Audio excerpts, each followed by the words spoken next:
to this episode of the Tennis IQ podcast. I'm Brian Lomax. And I'm Josh Berger, and in today's episode, we're going to be discussing the 2021 French Open, which recently concluded. But before we really dive into what took place in the French Open and sort of an analysis on some of the different pieces of it, we're going to actually revisit our last conversation, which was really talking about expectations. And in this conversation, we were talking about some of the players that were playing in the French Open and some of the expectations that were placed on some of these players. One of the players that we discussed was Naomi Osaka, and we recorded the episode on the Sunday, which was the opening day of the French Open. And at that point, just to catch everybody up to speed, she had made a statement essentially saying that she wasn't going to be doing any press, any sort of media interviews during the tournament. She said that this was for her mental health.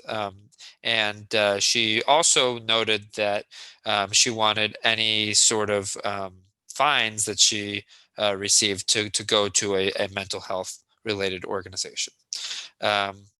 So what happened after that, and I think we had mentioned that day because that Sunday she had her first match.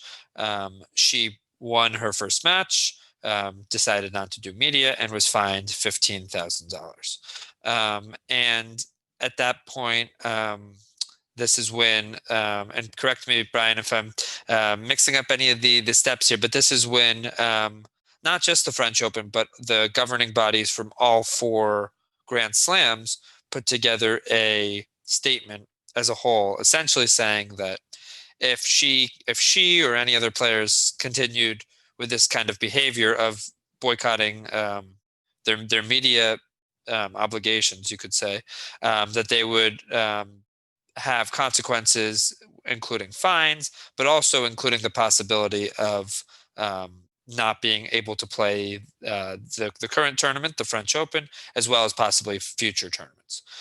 So they came out with that statement, and shortly after, Naomi Osaka decided to withdraw from the tournament.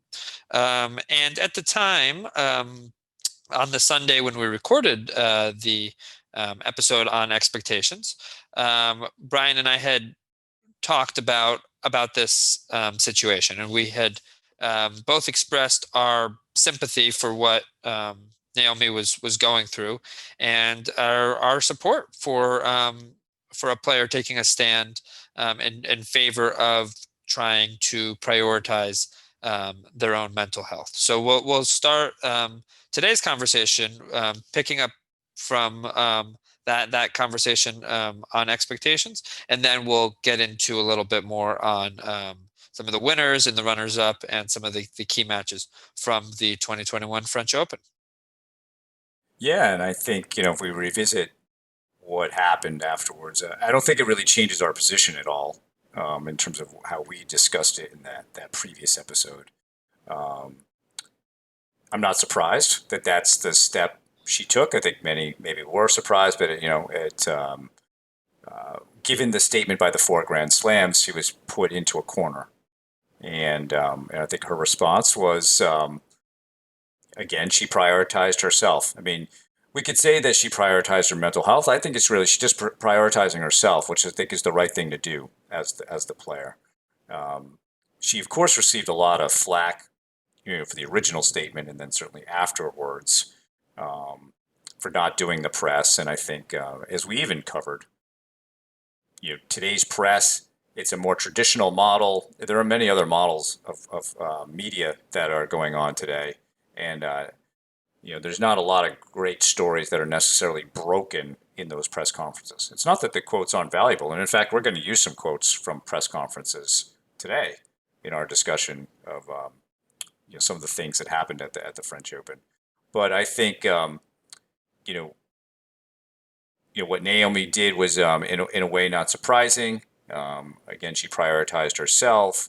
I think the Grand Slams came out of this looking quite bad for their heavy-handed approach to it, really forcing the hand of one of the the shining stars on the tour. They didn't have to do that. I believe the head of the French Federation claimed that they tried to work something out with her, but that her camp was unresponsive. Hard to verify that, whether that's true or not. Um, so we won't know, but it was a shame that it had to come to that. And I think everybody, of course, is wishing Naomi well, and that she'll be back. She's obviously got to take care of herself. Yeah, and I think it's good, even just like this is a podcast about tennis and sports psychology. When you think of sports psychology, or maybe just to explain this, there are really two branches a professional in this field can take.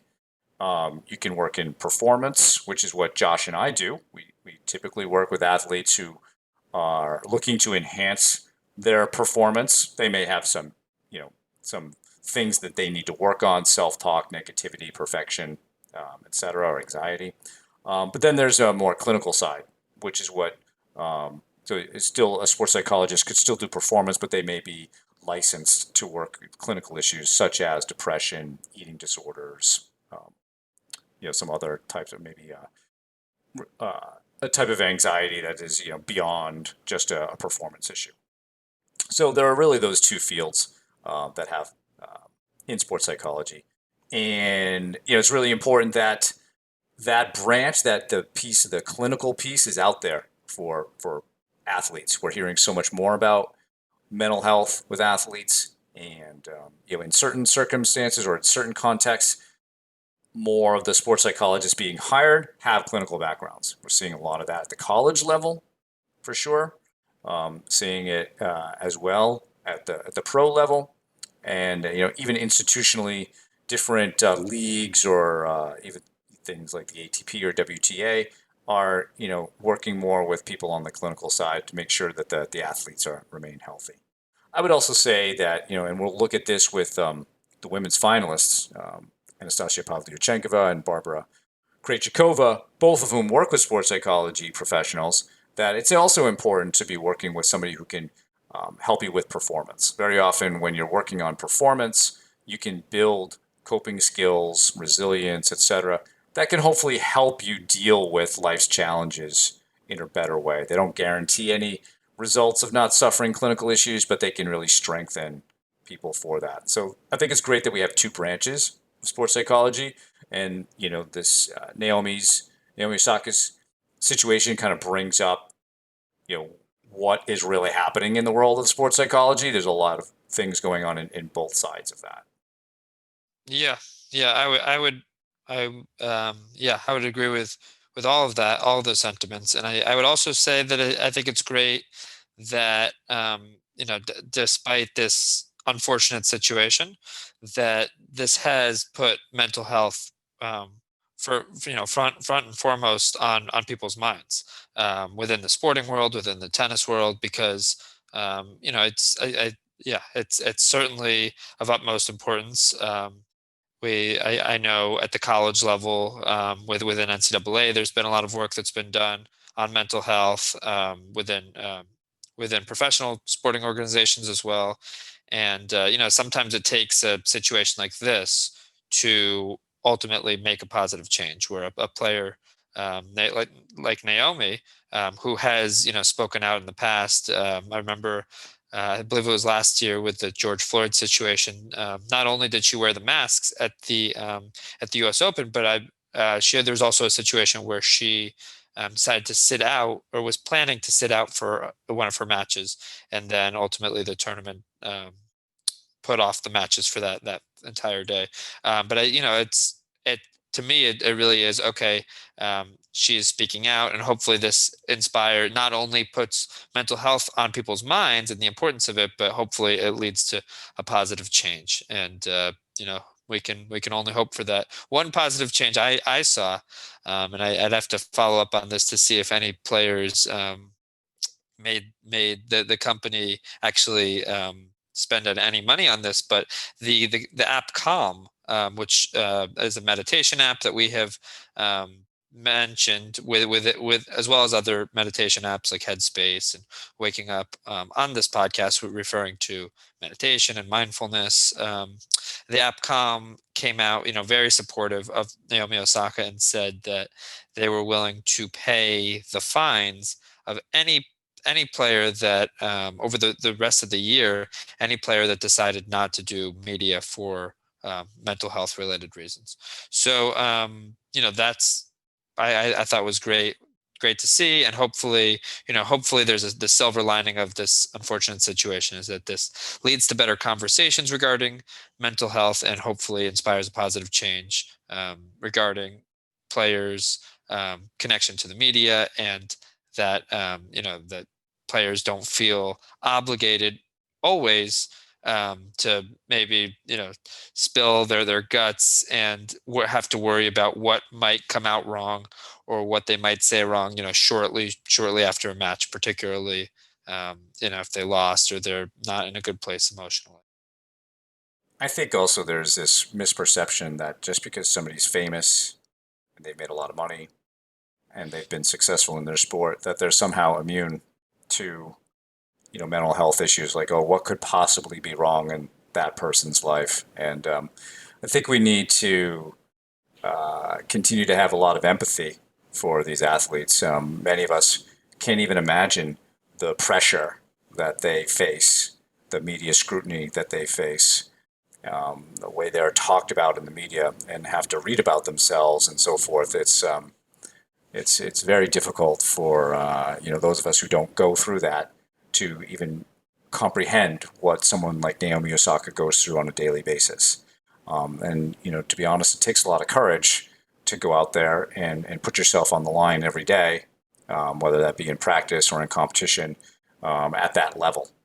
There's so much riding on it, and I think perhaps even more on the women's side, there's such scrutiny of female athletes in different ways, and much of that not healthy at all for the athlete. So I think it's just for our listeners, really important to keep in mind that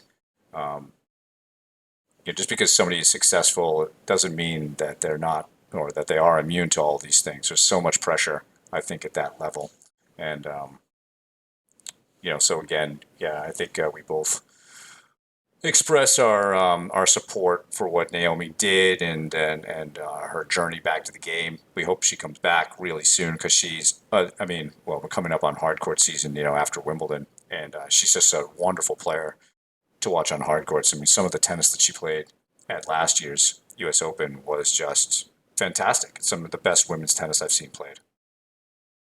Absolutely. And yeah, we certainly wish her the best. And I think it was encouraging to see all, not that there wasn't, not that, I mean, there was criticism, from certain corners of the internet or social media, but there's also an outpouring of support Totally. from other tennis players, from other athletes. So that was certainly very encouraging. And yeah, we certainly wish her the best. Yeah. So shall we move on to, we'll talk a little bit more about the women's draw at the French Open, maybe more specifically the final. Yes, absolutely. So we had two first-time finalists, and the French Open seems to be the tournament where lots of first-time winners get their start, right? On the women's side. Yeah, on the women's side, for sure. Yeah, not on the men's side. I haven't seen much of that in a while, but certainly on the women's side. And so we had Barbara Krejcikova and Anastasia Pavlyuchenkova.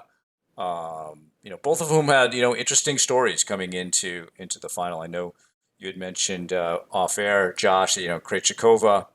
And maybe you can talk about this. A player is number one in the world in doubles, and made a decision that she wanted to do something about that.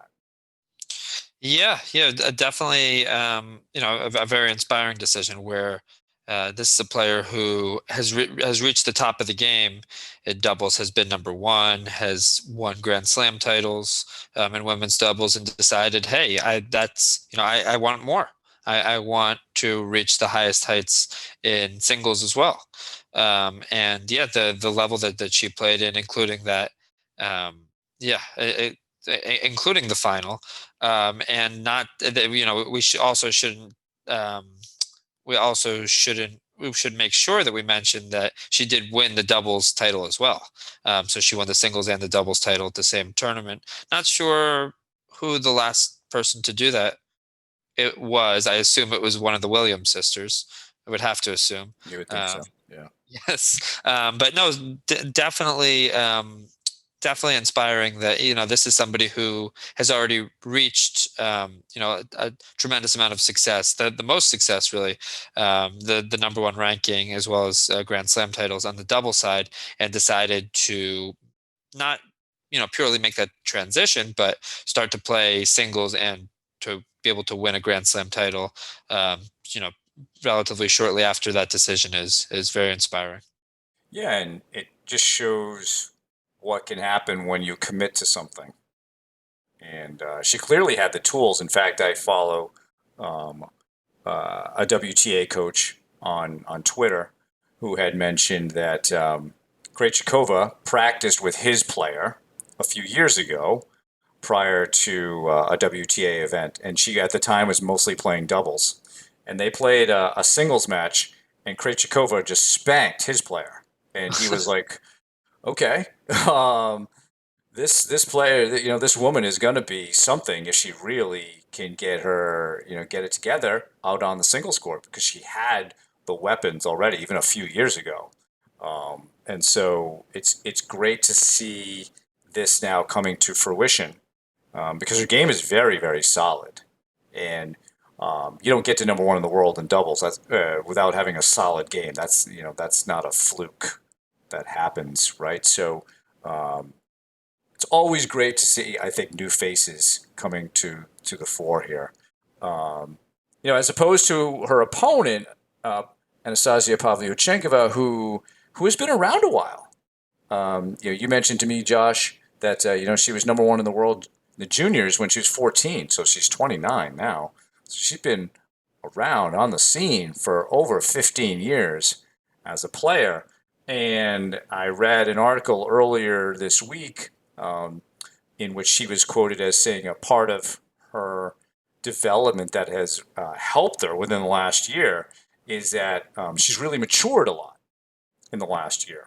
And I thought that was really cool for someone 29 years old to mention that they're, still maturing. I think we often associate the word maturity or maturing with adolescents and teenagers as they become young adults. But I think it's important that we understand that all these players, all of us, can continue to mature in various ways, that we become emotionally smarter, intellectually smarter.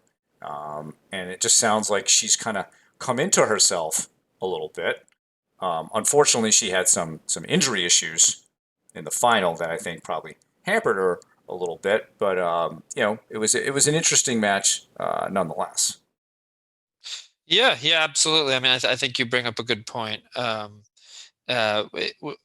with Pavlyuchenkova, that she's somebody that from the time she was 14, she was playing at the world stage, playing. She was number one in the world, and for the juniors. And I think not that she didn't reach her potential before this. And again, we've talked about that word potential and how that's a loaded term, and how sometimes the pressure and expectations of success can actually be harmful, and can put a lot of pressure on somebody. But somebody that I'm sure from the time she was a young age, people were telling her that she was going to be the next Grand Slam winner or next world number one. And she reached different quarterfinals along the way, but to reach her first Grand Slam final 15 years after getting to number one in the world in the juniors is truly a feat. And I think the fact that both of these players share that they both have been working with sports psychology professionals, and it really seems that Pavlyuchenkova has really found that come into her own, and really figured out what her game is and what motivates her, what drives her, where maybe with we talk about maturity, but with an adolescent, or when when somebody's learning the game and they're younger, oftentimes you don't have that as complete of an understanding of really you know why the way that you want to play the game in terms of style. Why are you playing in the first place? What motivates you? So oftentimes through life experiences, through maturity, you have a deeper understanding of a lot of these themes. So I would agree that it's really cool to see, really inspiring to see a player you know reach their highest heights, or reach a Grand Slam final at age 29. And also, both of these players, were ranked lower. We're both ranked in the 30s in the world. Neither of them were the top players that were being looked at in terms of players to watch to win the tournament necessarily. So the self belief that's required for both of these players to really break through and to beat higher ranked players along the way is also very notable. Yeah, I think when we think of the maybe the rest of the women's field in the French Open this year, I think Maria Sakkari is another player who looks like she could be ready for a breakthrough. Right, she had a really close match with Krejcikova. Um, Iga Swiatek, she lost to Sakkari, but it was a tough match, and I think she is still showing that she's going to be a force to be dealt with. Right, and she had a great spring on the clay. Um, and speaking of Iga Swiatek, and the sports psych angle, you mentioned that both Krejcikova and Pavlyuchenkova have started working with sports psych professionals, and the common theme that I saw in their quotes about that was just how those people were able to make them both feel better going on to the court. Um, and that sounds like such a small thing, right? It's not even necessarily a technique per se, like from a sports psych perspective, but it's really just helping the player um, deal with any doubts that they may have when they go out there, right? Because we all have doubts when we go out onto the court. And perhaps this is even part of Pavlyuchenkovic's maturity. She only started working with this person prior to Madrid, a couple weeks before the Madrid tournament. Um, but she was saying how that person just helped her feel better, feel so much better on the court. And Krejcikova mentioned that she started talking to her sports psych during the tournament after she played Sloane Stevens. And again, it was a lot about um, the kinds of like self-talk to use, simple things to focus on. So not overcomplicating it, not letting the sort of the doubting voices become the dominant ones. And so again, it's not like these are huge techniques, but I think one of the nice things that we're seeing on the women's side, especially with these sports psych professionals, is that they are helping these young women to become smarter, helping them to become able to handle these pressure situations a little bit better, right? They're giving them just a little bit more of like that foundation of confidence and self-belief that they need when they go out there, so that they can perform to their best. And this is a trend that I hope continues. On the WTA tour, I'd love to see it more on the ATP tour as well. At least it's not talked about as openly on that side. It doesn't seem as it is on the women's side. But I think it's a great trend, and I think this is a great time for anybody who wants to get into sports psychology to be into the field. Yeah, yeah, I would echo that, and no, I would I have that same observation that on the men's side, a lot of the players maybe aren't quite as open about working with sports psychology professionals. I do remember an example of Daniil Medvedev when he faced Nadal, and went all the way to the U.S. Open Finals. That he actually had a sports psychology professional with him, throughout the tournament, in his box as well. Um, but yeah, I think we're, in terms of the stigma with psychology in general, it's lessening, but it takes time. And on the men's side, for whatever reason, perhaps more of that stigma still exists, or players, don't want to be seen as weak, or feel like, oh, this is something I need to do.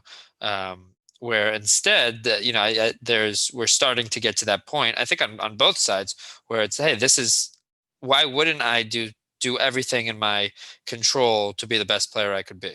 Yeah. Um, to do everything in terms of the physical side, in terms of, fine tuning my strokes, in terms of getting match play, in terms of the strength and conditioning side, the sleep, recovery side, but also, hey, why shouldn't I be doing everything possible within the mental aspects of the game? Even if the male players aren't maybe talking as openly about it, it's certainly going on behind the scenes. And no, it's inspiring, and I've used that word a few times this episode, but it is. I would agree that it's an exciting time for the field of sports psychology. That some of the most notable players in the world, some of the top athletes in the world, are speaking out openly about uh, the performance side of sports psychology. We talked about that. Brian, you mentioned that difference between the mental health side of sports psychology and really the mental skills side. And that shift, and throughout sports, there's been a lot of athletes that have talked openly about it, including Michael Phelps, who's certainly one of the most decorated athletes in any sport of all time. And in NBA, Kevin Love and DeMar DeRozan have spoken out very openly about some of their struggles, and about um, the need for mental health support. Um, so I think having athletes in tennis, both male and female, speaking out openly about their use of sports psychology professionals, and at times having them with them, in their box, or uh, you know mentioning them in interviews, is definitely an encouraging sign. And speaking of mentally tough athletes, probably need to talk about Novak Djokovic. You know, um, in our expectations conversation, him possibly achieving number 19 was out there, but his path to the final was, he had to potentially go through Federer, but that didn't happen. But he did have to go through Nadal in the semi. Many people kind of wish that was the final, but the French Federation always goes with the rankings as opposed to Wimbledon, which will kind of seed in their own way. And that's the way it worked out. And then he had to come back a couple days later and play Stefanos Tsitsipas in the final. Um, when you think about what Djokovic achieved and the mental fortitude it took, what's your viewpoint on what Novak Djokovic did here? Yeah, it was very, very impressive. I mean, just to think back, to the fourth round. He lost the first two sets to Musetti, the 19-year-old Italian. But the way that he was able to turn that match around, winning 6-1, 6-0, and then 4-0 before Musetti retired, possibly could have been that extra confidence in the final, a few matches later, that, hey, that's a positive thing to be able to look back at, that in recent memory, right, just from a few matches earlier, just from less than a week earlier, that, hey, I just came back from two sets down, and yes, it wasn't in the final the first time, but to be able to look back at that. So I think the fact that he was on the brink, not only once but twice throughout the tournament, down two sets, fought back, and I know you'll talk about a quote from this experience of clawing his way back in the final, and then had a tough match against Berrettini, who's certainly no slouch on clay or on any surface, winning in four sets. And then, yeah, that match against Nadal, where you think back to last year, where Nadal won the first set 6-love, ended up winning the match in three sets, and Nadal is just a force at the French Open. He's won the tournament 13 times. Up until this year, he'd only lost twice ever. going into Nadal's match against Djokovic, he was 105-2 lifetime. You can let that statistic sink in for a second. Nobody uh, at any tournament is even close to that kind of a statistic.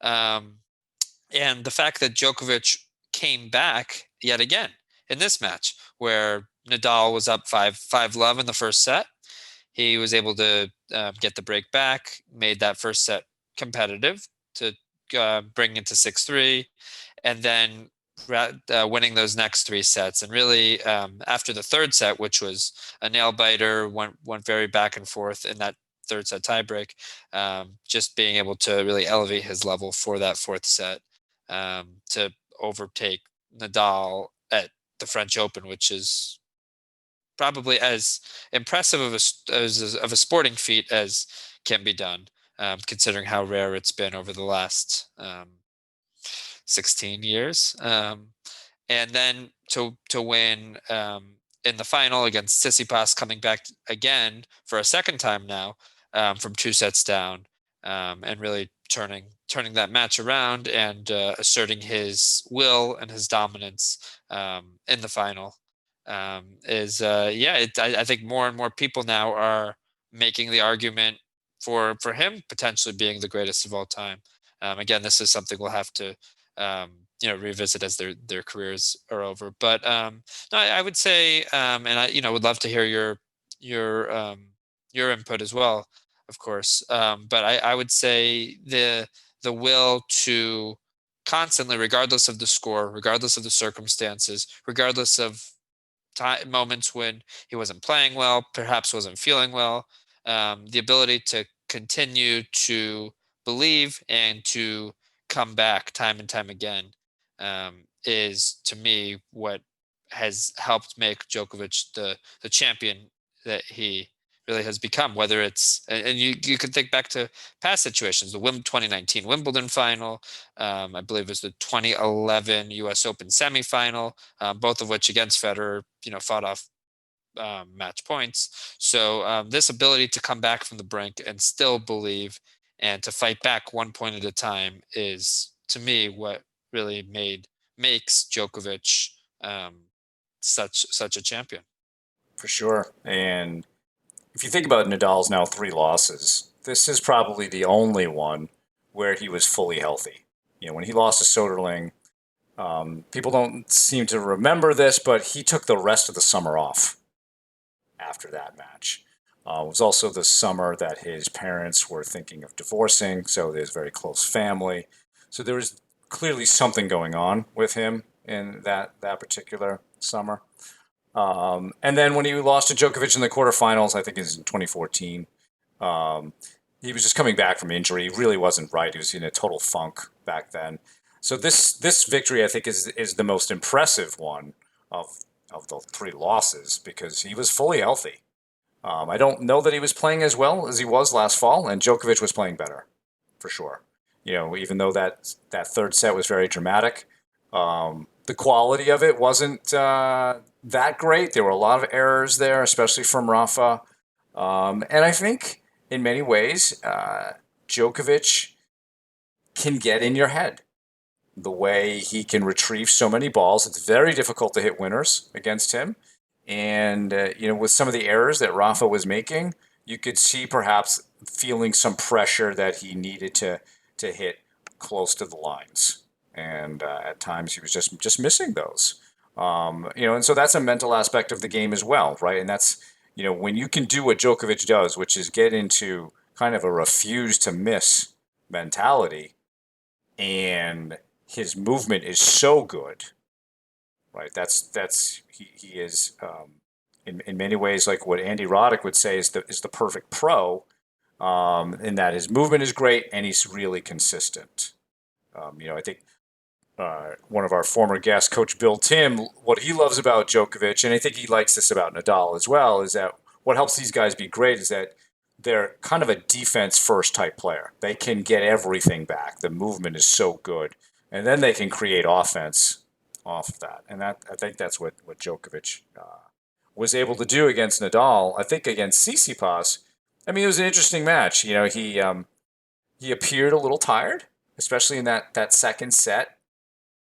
And in his press conference, he was asked about what happened between the second and third sets. So, and he had this conversation with himself. So I'll read the quote from the transcript because I think it's really interesting.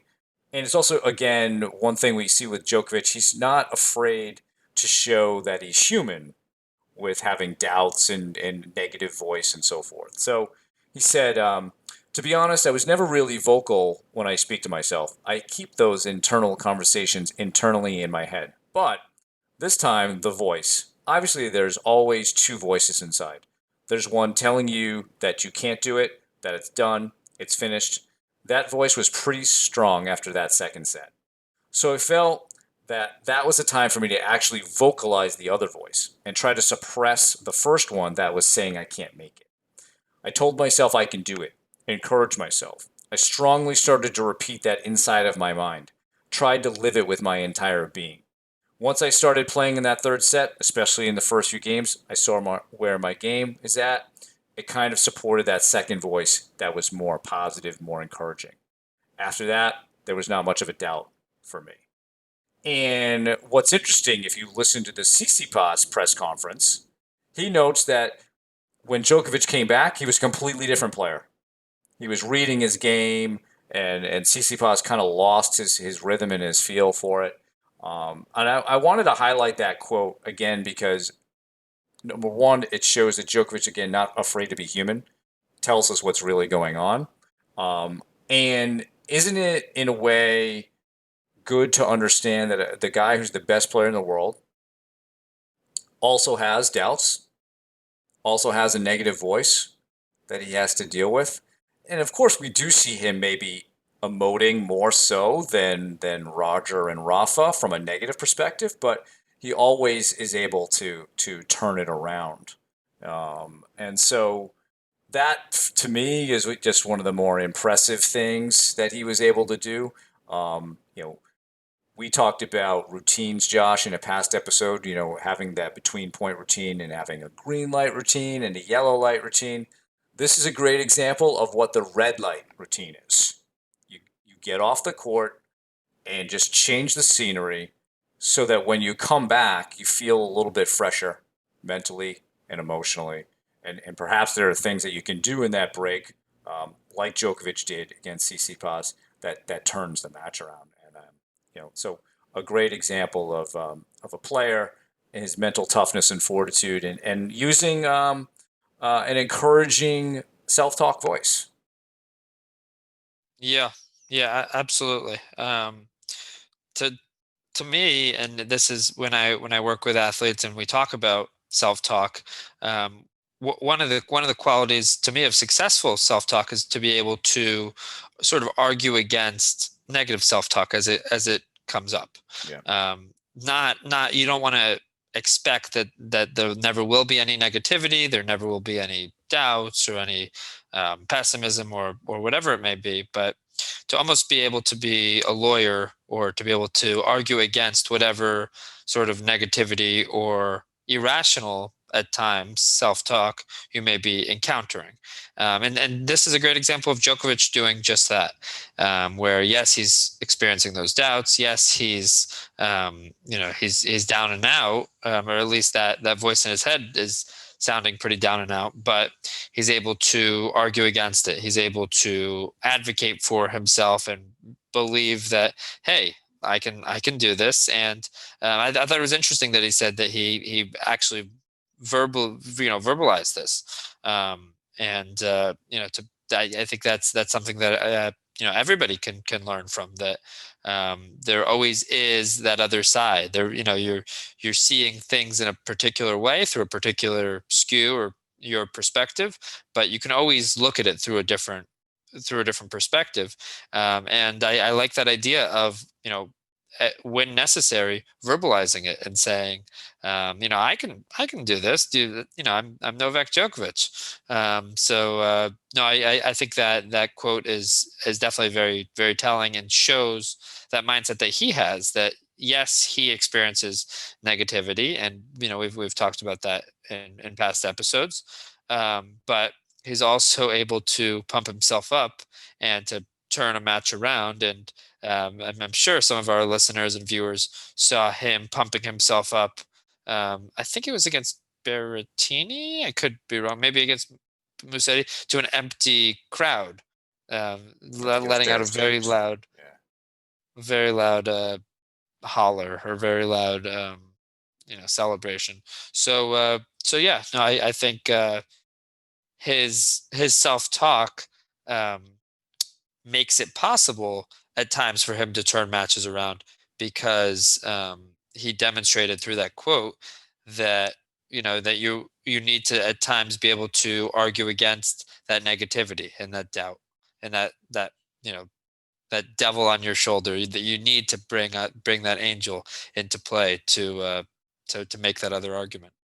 And I think the sport of tennis, just again, the scoring system, it does that to you because it takes such a long time to win a match, and especially a 3 out of 5. There's a lot between the start and the end in terms of the number of points, and where every point has a winner and a loser, and then there are games, and there's just so much going on there, and it's a lot to deal with. And if he had been even just a little bit tired from the Nadal match, his ability to perhaps deal with some of those emotions and those thoughts probably somewhat compromised. And so him having this sort of really verbal, vocal intervention with himself is sounds like exactly what he needed to do. And it's impressive that he had the recognition to do it. And I think that's where most players wouldn't have that. They wouldn't necessarily. They might take the bathroom break or whatever, but would they be able to turn it around the way he did? And so, really impressive that he pulled that off in that way. And yeah, you mentioned the greatest of all time. He's certainly going to make a good play for it. He's the youngest of the top three. He's the healthiest of the top three, and he's the defending champion at Wimbledon. And he's certainly won the U.S. Open before. So not only could we, I mean, he's now won each Grand Slam twice. He could actually win the calendar Grand Slam, and that's certainly on the table. And would doubt him to pull it off? I think he's probably the best bet we've had on the men's side to do it in a really long time, given how solid he is on both grass and hard courts. Yeah, it's true. He beating Nadal at the French Open, considering how few times it's been done, was probably the toughest feat in terms of accomplishing that. Where yeah, and now that has been accomplished, and he's won two of the four. There's only two remaining, which he's won each multiple times.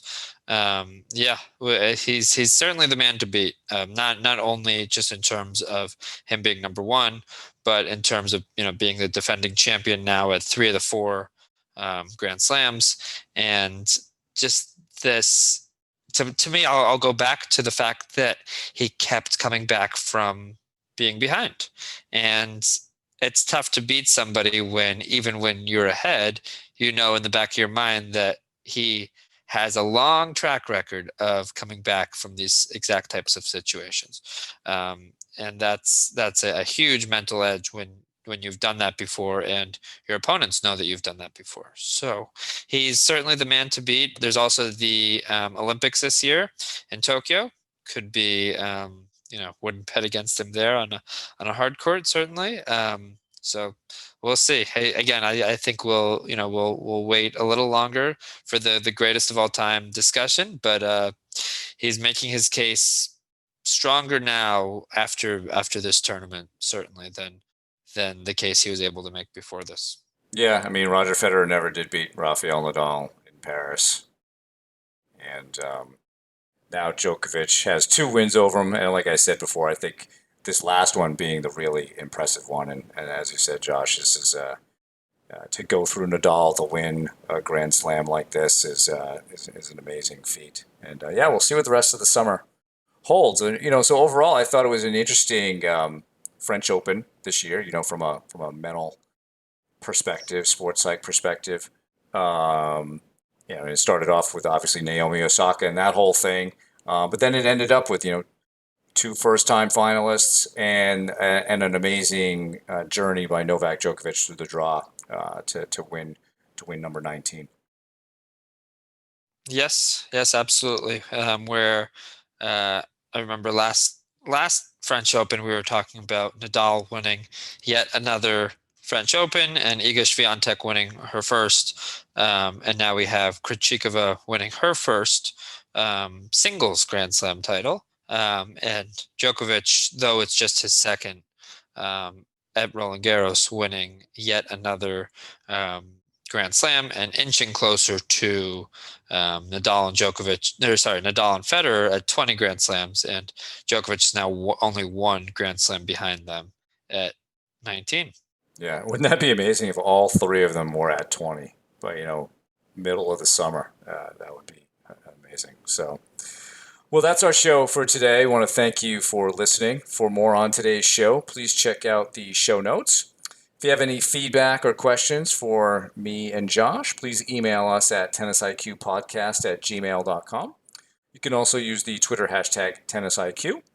Additionally, please subscribe to the show on your podcast platform of choice, including YouTube, so you can be notified of new episodes. You can also check out our Instagram page where we are posting new notifications as well. Thanks again, and we'll talk to you soon in our next episode.